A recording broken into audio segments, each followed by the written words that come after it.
You know what they say about server rooms? They smell like desperation, burnt plastic, and energy drinks. Ours had all three, plus the lingering scent of incompetence that seemed to seep from the walls these days. I'm Dave Mitchell, 52, and I'd been keeping this place running for 18 years.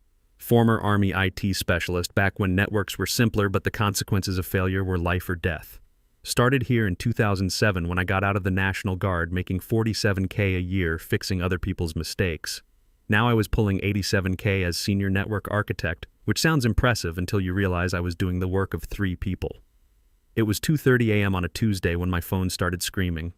Emergency alerts lighting up like Christmas, which meant something critical was dying. I'd gotten these calls maybe 200 times over the years. Sometimes it was hardware failure, sometimes human error, but it was always urgent and always my problem. The drive to the office took 12 minutes through empty streets. I used to make this trip in my old Chevy pickup, windows down, thinking about Army days, when a system failure meant soldiers didn't get supply drops or communication went dark in hostile territory. These days the stakes were different, but the pressure felt the same. Our building looked like every other corporate cube farm from the outside, but the 7th floor was where the real work happened. Badge in, elevator up, key code for the server room. The familiar hum of cooling fans and the soft blue glow of status lights. This was my domain. The monitoring dashboard looked like a medical emergency. Database cluster CPU usage at 97%, memory exhausted, transaction queue backing up faster than I could count. Our main client, a logistics company that handled half the shipping for the eastern seaboard, was dead in the water. Every minute this stayed down meant thousands of delayed packages and very angry phone calls. I pulled up the system logs and started digging, error messages scrolling past like machine gun fire, HTTP 503 errors, TCP timeout failures, deadlocked transactions throwing SQL error codes I'd memorized years ago. But buried in all that noise was a pattern. A memory leak in some new optimization code that nobody had bothered to stress test before deploying. The fix took 3 hours. First, I had to isolate the problematic process without bringing down the entire cluster. That meant carefully routing traffic through backup systems while I patched the primary servers. Then came the database cleanup, purging corrupted transactions, rebuilding indexes, verifying data integrity through SNMP monitoring protocols. Army training kicks in during times like this. Methodical, systematic, double-check everything. By 5:45 a.m., all systems were green. Transaction queue cleared, response times back to normal, monitoring alerts silent. I documented everything in the incident report. Root cause analysis, resolution steps, recommendations for preventing. Future occurrences. Standard operating procedure, even though I knew nobody would read it. The overnight security guard, an older guy named Bill who always brought me coffee during these late-night sessions, stopped by around 6 a.m. Another all-nighter, Dave? Just keeping the lights on, Bill. Company's lucky to have you. Most places, something like this would take their whole team all week to figure out. Bill was right, but I didn't say anything. False modesty wasn't my style, but neither was bragging. In the Army, you did your job and moved on to the next mission. Same principle applied here. I grabbed a shower in the executive bathroom, one of the perks of being essential personnel, and changed into the spare clothes I kept in my desk drawer. By 8:30 a.m., I was sitting at my workstation with fresh coffee, reviewing system performance metrics to make sure everything was stable. That's when Brandon Montgomery made his entrance. Brandon was 28, had an MBA from some fancy private school whose name he dropped in every conversation, and had been our chief digital officer for exactly 6 months. He also happened to be CEO Richard Montgomery's nephew, though the family resemblance was mostly limited to the same entitled expression and the belief that confidence could substitute for competence. He strolled into the office at 9 a.m. sharp with his usual Starbucks venti something or other, and that smirk that made you want to check your retirement account balance just to feel better about something. Most of the day shift was just arriving and the overnight crew had already headed home. Just me, sitting at my desk, looking at him like he'd grown a second head. "Great work handling that little hiccup this morning, team," Brandon announced to the mostly empty office. "Little hiccup." I stared at him over my coffee mug. "Crisis management is all about staying calm and delegating effectively," he continued, adjusting his tie like he was posing for a LinkedIn photo. "That's the kind of proactive leadership we need around here." I wanted to ask him what exactly he'd delegated from his bed at 3 a.m., but I kept my mouth shut. This was the same guy who'd asked me last month if we could just migrate everything to the cloud and seemed genuinely confused when I explained that our legacy systems had about 200 custom integrations that couldn't just be copy-pasted to Amazon Web Services. The thing about guys like Brandon is they're not stupid exactly. They're just dangerous. Smart enough to use the right buzzwords, connected enough to avoid consequences, but clueless enough to break things they don't understand. In the Army, we had a word for officers like that. Actually, we had several words, but most aren't appropriate for polite company. Brandon had been making changes since he arrived. Big changes.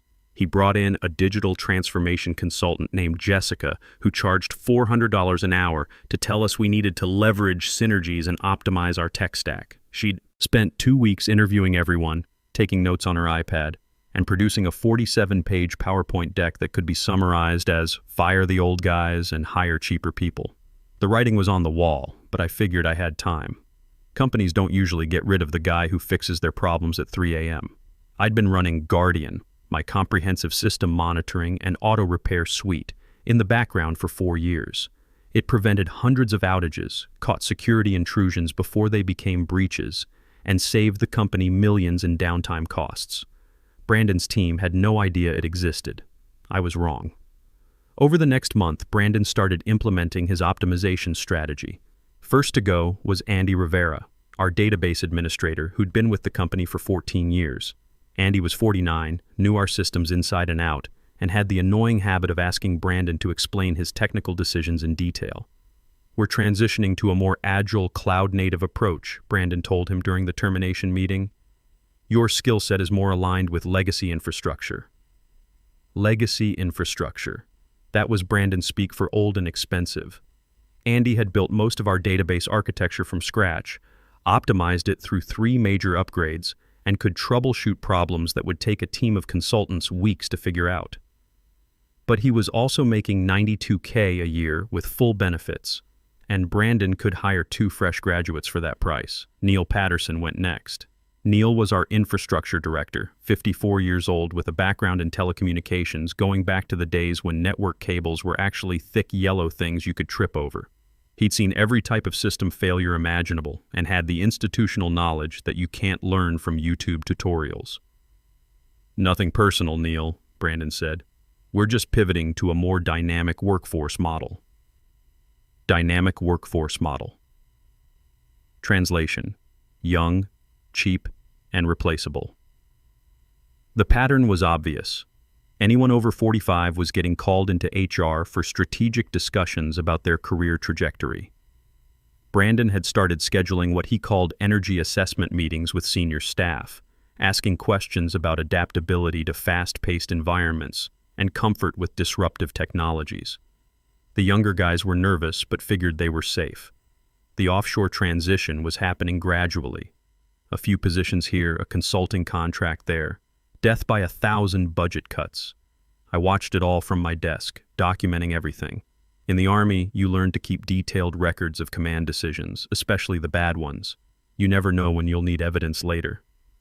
Meanwhile, Brandon was hiring his transformation team, fresh-faced kids with computer science degrees and exactly 0 real-world experience.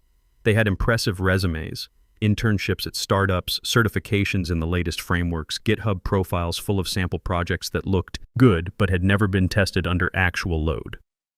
The team lead was a 26-year-old named Casey who'd worked at 3 different companies in the past 2 years. Great at buzzword bingo, terrible at understanding why our 15-year-old ERP system couldn't just be replaced with a trendy new SaaS solution. "Why don't we just containerize everything and move it to Kubernetes?" Casey asked during one particularly painful architecture meeting. "Because," I explained for the 3rd time, "our main application was written in COBOL and interfaces with 47 different vendor systems, most of which don't have APIs. Can't we just write APIs for them?" I looked at Brandon, who was nodding like this was brilliant strategic thinking. "Sure. That would only take about 2 years and cost roughly $3 million. Or," Brandon jumped in, "we could partner with a development firm in Bangalore that specializes in legacy migration. I've got quotes starting at $400K. This was Brandon's solution to everything. Find someone cheaper to do it overseas. He'd already outsourced our help desk to a call center in the Philippines and was negotiating with a firm in Bangladesh to take over network monitoring. The fact that these people would be working in different time zones with limited English skills didn't seem to concern him. "Dave, I know change is hard for people with traditional thinking," he said after the meeting, "but we can't let outdated approaches hold back innovation." Traditional thinking. I was born in 1972, which made me Gen X, but I didn't bother correcting him. Guys like Brandon don't listen to corrections. They just wait for you to stop talking so they can continue being brilliant. The breaking point came in late October. I was in the server room doing routine maintenance when I overheard Brandon on a phone call in the adjacent conference room. The walls were thin, and he wasn't exactly whispering. "No, I understand the timeline pressure," he was saying, "but we can't move forward with the legacy team still in place. They're actively resisting the transition. Actively resisting. I was actively keeping the company running, but apparently that counted as resistance. The old guard has too much institutional knowledge. They make themselves indispensable and then use that as leverage. We need a clean slate." Clean slate. That was a new one. Right, I'll handle Dave Mitchell last. He's the biggest problem, knows where all the bodies are buried, if you know what I mean. But once we get the offshore team fully trained on his systems, we won't need him anymore. I finished my maintenance work and walked back to my desk like nothing had happened. But something had changed. For 18 years, I'd been loyal to this company, worked weekends, handled emergencies, fixed problems that weren't technically my responsibility. I'd turned down 3 job offers from defense contractors because I believed in stability and commitment. That night, I went home to my apartment and opened a beer. My ex-wife, Karen, had gotten the house in the divorce 8 years ago, but I was fine with the smaller place. Easier to maintain, and it was close to my daughter Sarah's college. She was a junior at State, studying computer science, and one of the few people who understood what I actually did for a living. I called her that evening. "Dad, you sound weird. What's wrong?" "Just work stuff." "How's school?" "Don't change the subject." "What happened?" Sarah had always been able to read me. Smart kid, probably smarter than me. She'd inherited my analytical mind, but not my tendency to keep everything bottled up inside. "They're planning to fire me," I said finally. "The idiots who hired the guy who calls databases data warehouses." I'd told her about Brandon during one of our monthly dinners. She'd listened to my stories about his latest brilliant ideas and declared him aggressively incompetent. "That's the one. Good. You should quit before they get the chance. How long have I been telling you to take that job with Titan Defense?" Titan Defense Systems had been trying to recruit me for 3 years. They handled network security for Pentagon contractors and naval installations. The work was more interesting, the pay was better, and they actually valued experience, critical infrastructure protection, the kind of work where failure meant more than just angry customer emails. But I'd always said no, thinking loyalty mattered. "It's not that simple, Sarah. I've got 18 years invested here." "Dad, you've got 18 years of experience. That's an asset, not a chain." She was right, but it still felt like abandoning ship, even if the ship was being piloted by someone who thought icebergs were just frozen opportunities. The next morning, I got the calendar invite I'd been expecting. Subject line, "Quick Sync, HR." No agenda, no context, just a cold little placeholder sitting at 4:30 p.m. on a Friday. The corporate equivalent of a last meal. Friday afternoon came like a slow-motion execution. I spent the morning doing what I'd always done, monitoring systems, reviewing logs, fixing small problems before they became big ones. Around lunch, I got a text from Andy Rivera, who'd been laid off 3 weeks earlier. "Heard through the grapevine you're next on the chopping block. Sorry, man. Word travels fast in the IT community, especially when a company starts hemorrhaging experienced people for no apparent reason other than their birth year." At 4:25 p.m., I walked into conference room B. Brandon was there, perched on the edge of the table like he was doing a photo shoot for Entrepreneur magazine. Next to him sat Patricia Coleman from HR, looking like she'd rather be anywhere else on the planet. "Dave, thanks for coming," Brandon said, crossing one leg over the other like he'd learned the gesture from a TED Talk about power poses. "This won't take long." Patricia slid a manila folder across the table like it might bite her. The tab read "Confidential Employment Termination. As part of our legacy team optimization initiative," Brandon began. "We're restructuring certain senior roles to better align with our future-focused vision." Legacy Team Optimization Initiative. I had to give him credit for creativity. Most companies just called it downsizing. "We really appreciate your years of dedication," he continued, pausing like he was trying to remember what it was I actually did. "But we're moving in a new direction. more agile, more collaborative, more contemporary. There was the youth dagger, wrapped in corporate speak. I opened the folder and scanned the severance agreement. 3-month salary continuation, COBRA coverage for 6 months, standard non-disclosure, and non-compete clauses. The legal language was dense, but I'd learned to read contracts during my Army days when I was responsible for vendor agreements on base IT systems. What caught my attention was Section 7, Intellectual Property and Proprietary Systems. It stated that all company systems and processes would remain property of the company upon employee departure. Standard language, except for one problem. They'd never bothered to update my original employment contract from 2007. Back then, the company was smaller and desperate for experienced people. My contract specifically granted me ownership of any original code or systems developed outside normal work parameters, using personal time and resources. The legal department had insisted on this clause to avoid paying overtime when I worked nights and weekends. Over the years, I'd written dozens of custom scripts and monitoring tools, database optimization routines that ran every night to prevent corruption, network monitoring agents using SNMP protocols that caught intrusion attempts before they became breaches, automated failover procedures that kept systems running during hardware failures, all developed on my own time, using my own equipment, because I was tired of being called at 3 a.m. to fix problems that could be prevented. The crown jewel was Guardian, my comprehensive system monitoring and auto repair suite. It had been running quietly in the background for 4 years, preventing hundreds of outages and saving the company millions in downtime costs. The system monitored everything from CPU temperature to network traffic patterns, automatically routing around failed components and triggering TCP health checks when services became unresponsive. Brandon's team had no idea it existed. "Any questions?" Brandon asked, flashing that smile he probably practiced in the mirror. I looked at him for a long moment. "Just one. How long do I have to transfer my proprietary systems?" He blinked. "Your what?" I stood up, unplugged my security badge from its lanyard and placed it on the table like a chess piece claiming checkmate. "My intellectual property, the monitoring systems, auto-repair scripts, database optimization routines, they're mine, not the company's. I'll need to properly transfer ownership before my access is revoked." Patricia's face went pale. She was probably the only person in the room who understood the legal implications of what I'd just said. "What systems?" Brandon asked. "The ones keeping your servers from catching fire," I said. "But don't worry, I'm sure your offshore team has everything under control." I signed the termination papers, shook Patricia's hand, and walked out without another word. The elevator ride down felt like descending from a burning building. 18 years of my life in that place, and it ended with a 15-minute meeting and a handshake from someone who didn't know a database from a doorknob. I drove to Murphy's Diner, 2 blocks away, and ordered coffee and apple pie.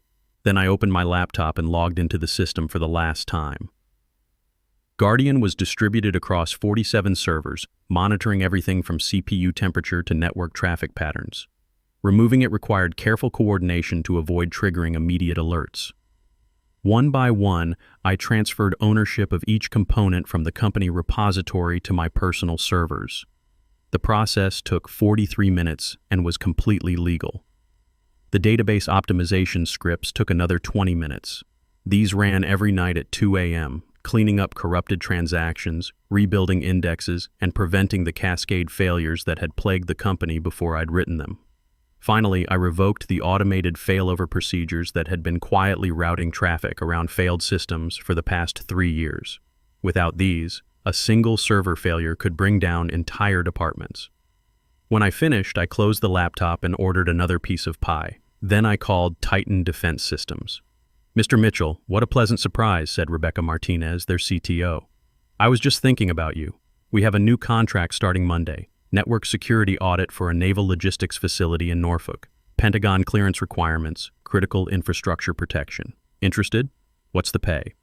$145K base plus security clearance differential. Full benefits, 4 weeks vacation, and a team that actually knows what they're doing." I thought about Brandon's comment about traditional thinking. "When do I start?" "How about Monday morning? We'll handle all the paperwork.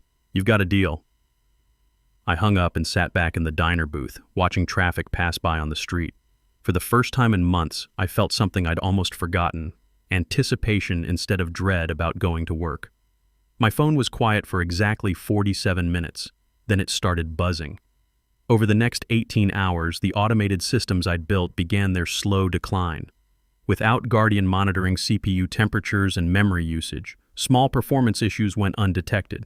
Database optimization scripts that normally ran at 2 a.m. simply didn't execute, leaving corrupted transactions to pile up. Automated failover procedures that had been silently routing traffic around problematic servers stopped functioning. First text was from Casey, the young team lead. "Hey Dave, weird question. Database response times seem really slow today."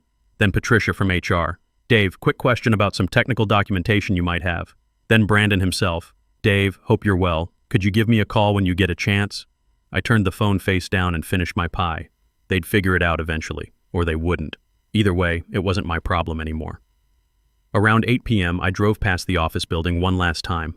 Most of the lights were still on, which was unusual for a Friday night. I imagined Brandon and his transformation team staring at error messages they couldn't understand, trying to figure out why systems that had been running smoothly for years were suddenly throwing HTTP 503 errors and database timeout codes. The beautiful thing about Guardian was that nobody knew it existed. It had been invisible, working quietly in the background, preventing problems before they became emergencies. Now that it was gone, every small issue would cascade into a major failure over the coming days. I went home, grilled a steak, and opened a beer. Monday, I'd start a new job with people who understood that experience wasn't a liability. Tonight, I was going to enjoy watching 18 years of frustration finally pay dividends. Monday morning started with 23 missed calls and 47 text messages. I ignored them all and drove to my first day at Titan Defense Systems. Their office was nothing like my old workplace. Clean, modern, but with a serious atmosphere that reminded me of military installations. No open-concept nonsense or ping-pong tables, just professionals who understood that national security wasn't a game. Rebecca Martinez met me in the lobby at 7:30 a.m. sharp. Mid-40s, former Navy, with the kind of competence that didn't need to advertise itself. "Welcome aboard, Dave. Ready to do some real work?" The team was everything I'd hoped for. Engineers with actual experience, military contractors who'd seen systems fail under combat conditions, cybersecurity specialists who understood that flashy presentations don't stop hackers. During my first meeting, when I mentioned concerns about protocol implementation, people took notes instead of rolling their eyes. Around 10 a.m., my personal phone started ringing. Brandon's number. I let it go to voicemail. "Dave, it's Brandon. Look, some systems seem to be having issues, and the offshore team is still getting up to speed. Could you give me a call? Nothing urgent, just want to pick your brain about a few things." Nothing urgent. Right. By noon, I had 3 more voicemails from Brandon, 2 from Patricia and HR, and 1 from CEO Richard Montgomery himself. I was in the middle of reviewing security protocols for the Norfolk Naval Facility when Rebecca stopped by my desk. "Everything okay? Your phone's been lighting up all morning. Former employer having some technical difficulties." She raised an eyebrow. The kind that happens when you fire your most experienced people? Something like that. "Well, their loss is our gain. How's the Norfolk assessment coming?" I showed her my preliminary findings, 17 potential security vulnerabilities in their current network configuration, along with detailed recommendations for improvement. Real work with real consequences if we got it wrong. Excellent. The Admiral's going to love this level of detail. Around 2 p.m., Andy Rivera called. He'd been laid off a month ago, but still had friends inside the company. "Dave, you need to see what's happening over there. It's like watching a nuclear meltdown in slow motion." "Tell me." "Started yesterday evening. Email system crashed overnight. Customer portal's been down since 11 a.m. The payment processing gateway is throwing error codes nobody can understand. Casey's been running around like his hair's on fire, trying to get the offshore team to fix things they've never seen before." "What about Brandon?" "Locked in his office, probably updating his LinkedIn profile. Word is the CEO's flying back from vacation to handle the crisis personally." The cascade was happening exactly as I'd expected. Without Guardian's monitoring and automated repairs, small issues were compounding into major failures. The database corruption I'd been preventing nightly was spreading through the system like cancer. That evening, I had dinner with Sarah at our usual place near campus. She was excited about her internship application to Titan Defense. Having a father who worked there didn't hurt her chances. but her grades and programming skills would get her the position. So how was day one at the new job? Professional, competent, refreshing. And the old job? I told her about the calls and messages I'd been ignoring all day. She laughed, the kind of laugh that made me proud I'd raised someone with such a clear sense of justice. Let me guess. They want you to come back and fix everything for free? Probably. Are you going to? What do you think? I think they made their choice when they decided experience was a liability. Now they get to live with the consequences. Smart kid. Tuesday brought escalation. The first news article appeared on TechCrunch. Major logistics software provider experiences extended outage. The piece was short on details, but mentioned that several major shipping companies were reporting delays due to system failures at an unnamed technology partner. My old company's stock price dropped 12% in morning trading. The company that had been valued at $120 million just 6 months earlier was hemorrhaging value as fast as it was losing customers. Brandon called 6 times. I answered on the 7th. Dave, thank God. We really need your help here. Hello, Brandon. How's the digital transformation going? Look, I know how Friday ended, but maybe we can work something out. Consulting arrangement, very generous terms. How generous? Double your old hourly rate. Triple if you can get things stabilized by end of week. I was sitting in Titan's break room, looking out at the Potomac River while eating lunch with people who actually knew what they were doing. Can't help you, Brandon. Dave, please. The board's asking questions. Uncle Richard is furious. The offshore team says they need more time to understand the systems. How much more time? They're saying maybe 6 months to fully replicate your whatever it was you were doing. 6 months. By then, the company would be bankrupt or acquired by competitors at fire sale prices. That's unfortunate. Have you tried turning it off and on again? Dave, I'm begging you. Name your price. It's not about money, Brandon. See, I just accepted a position with Titan Defense Systems. We handle cybersecurity for military installations and Pentagon contractors. Very sensitive work. Can't risk my security clearance by getting involved in whatever mess you've created. The silence lasted about 10 seconds. Security clearance? TS-SCI, maintained through my National Guard service. Titan's been trying to recruit me for years, but I was loyal to you guys. Funny how things work out. I hung up before he could respond. Wednesday brought congressional attention. A House subcommittee on cybersecurity had noticed that several defense contractors were experiencing supply chain disruptions due to the ongoing systems failure. When critical infrastructure starts failing, people in Washington pay attention. By Thursday, the acquisition rumors started. 3 different private equity firms were reportedly circling, looking to buy the company's assets at a steep discount. The offshore team had managed to restore email functionality, but the core business systems remained unstable. Every day brought new cascade failures as systems that had been quietly interdependent began failing in sequence. Friday afternoon, exactly 1 week after my termination, I got a call from a number I didn't recognize. Mr. Mitchell, this is Thomas Baker from Hartwell & Associates. We represent the acquisition team interested in your former employer. Would you be available for a consultation regarding systems integration? What kind of consultation? We understand you designed many of the critical systems currently experiencing difficulties. We'd like to discuss bringing you on board to oversee the technical transition. At what rate? $200 per hour, plus equity participation in the acquisition vehicle. I thought about it for exactly 3 seconds. Thanks, but I'm happy where I am. Though I could recommend some good people who might be available. Such as? Andy Rivera, Neil Patterson, and about a dozen other experienced engineers who were recently laid off for being legacy-minded. They're probably available. 2 weeks later, I saw the headline in the Wall Street Journal. Montgomery Technologies acquired by Hartwell Capital in distressed sale. The purchase price was roughly $30 million, 25% of the company's $120 million valuation from 6 months earlier. The new management team included Andy as CTO and Neil as Director of Infrastructure. Brandon was notably absent from the organizational chart. I heard through industry contacts that he'd started a consulting firm focused on digital transformation strategies. His LinkedIn profile still listed him as a thought leader in enterprise modernization, though his endorsement count had dropped significantly. These days, I work on systems that actually matter. Naval communications networks, cybersecurity for defense contractors, infrastructure that keeps the country running. My colleagues respect experience instead of fearing it. When I speak in meetings, people listen. Last month, Sarah got accepted to Titan's summer internship program. Not because of me, but because she earned it with her skills and intelligence. She'll graduate next year into a field that values both innovation and wisdom.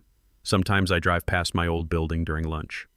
The parking lot is mostly empty now, and there's a for lease sign visible through the front windows. Progress, I suppose. The best revenge isn't always dramatic. Sometimes it's just letting people face the natural consequences of their decisions while you build something better somewhere else.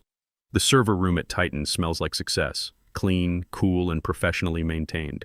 No desperation, no burnt plastic, no energy drinks. Just the quiet hum of systems that work exactly as they're supposed to, maintained by people who understand that experience isn't a liability. It's a liability only when you're too arrogant to value it.